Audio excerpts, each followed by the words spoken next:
इस वीडियो में हम जानते हैं कि साइंस में हमें इंटरेस्ट है या नहीं, और बहुत सारी चीज़ें जो साइंस स्टूडेंट्स को सक्सेसफुल होने के लिए बहुत ज़रूरी होती है। अभी तो आपके वेकेशन चल रहे होंगे, यानी 10th के बाद हमें 1-2 मंथ जो मिलता है वही, ये हमारे लिए बहुत इम्पोर्टेंट है। इसमें हम क्या कर सकते हैं? तो पहली चीज़, आपको तो अभी तक साइंस सब्जेक्ट होगा ही। अरे हाँ, मुझे पता है सबको साइंस सब्जेक्ट होता ही है, पर सबको इंटरेस्ट नहीं होता है ना। तो ये आप ज़रूर जान सकते हैं कि आपके साइंस में कैसा स्कोर था। फिर आपको साइंस की टीचर्स वगैरह जो पढ़ाते थे वो समझ में आता था या नहीं आता था। फिर साइंस रिलेटेड आपको वीडियोस या फिर कुछ इंफॉर्मेशन ऐसे जानने के लिए इंटरेस्ट है या नहीं है।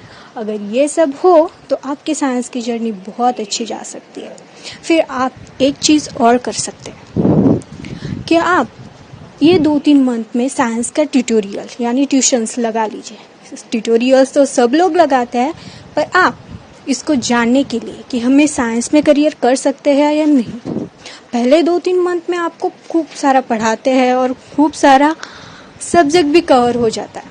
पर ये अपना वेकेशन है, इसलिए आपको ज़्यादा कुछ प्रॉब्लम नहीं होगी कि आप दूसरा सब्जेक्ट चूज़ करने में, या फिर कॉमर्स की फील्ड, आर्ट्स की फील्ड या और कुछ करने के लिए बहुत सारा टाइम मिल जाएगा, या ये सब चूज़ करने के लिए आपको टाइम मिलेगा। ये तो हो गई बात है। अगर आपको ये 2 मंथ में साइंस अच्छा लगे तो आप करियर ज़रूर कर लेना। हाँ, पर जो ट्यूटोरियल लगा रहे हो उसमें ये बात ज़रूर याद रखना कि वो कौन से किताब से आपको पढ़ा रहे हैं। मतलब वो CBSE की है या फिर महाराष्ट्र स्टेट की है या कौन से भी स्टेट की है। क्योंकि अगर आपको डॉक्टर या इंजीनियर बनना है तो उसके लिए CBSE की यानी NCERT पढ़ना बहुत ज़रूरी है। जिस क्लासेस में NCERT का पूरा सिलेबस कवर करते हैं वही क्लासेस ज्वाइन कर लेना, क्योंकि अगर आप नहीं करोगे तो आपको बहुत तकलीफ होगी। मतलब आप 12th में तो अच्छे मार्क्स कवर कर लोगे, पर आपको जो कॉम्पिटिटिव एग्ज़ाम है या फिर आपको और भी कुछ करना है तो उसमें आप अच्छे से नहीं कर पाओगे। इसलिए अच्छा क्लासेस लगाना बहुत ज़रूरी है। और ये आप 2 मंथ में देख सकते हो कि आपकी फैमिली इनकम क्या उतनी है कि आप CBSE के क्लासेस लगा सकते हो या नहीं। फिर क्या आप खुद से कर सकते हो या फिर यूट्यूब पे वीडियोस वगैरह कुछ देख के आप अपना जर्नी कंप्लीट कर सकते हो।